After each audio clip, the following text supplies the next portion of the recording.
So now I want to make a few more points about backpropagation, especially about what backpropagation looks like in the real world. The first thing that we have noted down here is that we have a layered graph, right, where inputs at one layer are dependent on the layer previous to that and so on, right?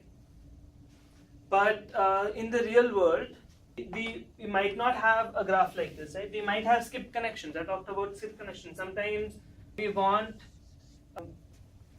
the output of one layer to not go to the next layer, but to the layer after it. Also, in general, as I said, the backpropagation algorithm is about computing derivatives, right? And we might want to compute derivative of any general graph instead of the graph being limited to any or being tied to deep nets or the kind of networks that deep nets are, right? So how do we do that, right? One of the ways people do that is, so you define a graph, and these libraries that are available like Theano and Torch, etc., you can provide, you define your graph there, and then you can provide how to compute the derivative of one node with respect to another, right? So let's say in this case, I wanted derivative of x2 with respect to x1. So every time there's a connection between two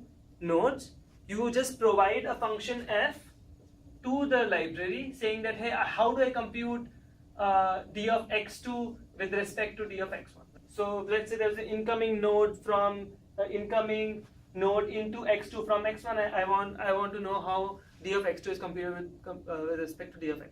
And I do that for the whole graph.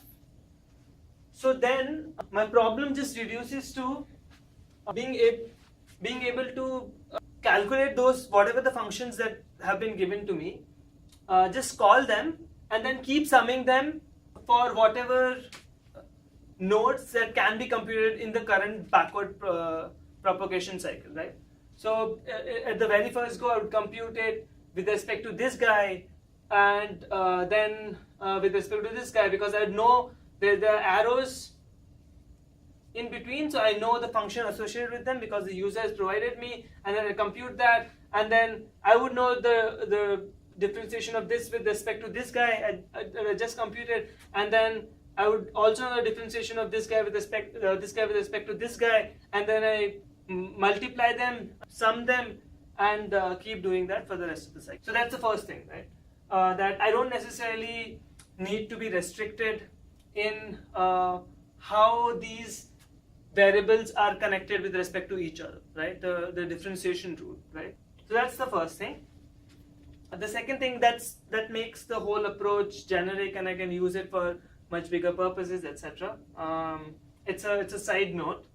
The second thing is, how do I choose the order of nodes to be computed, right?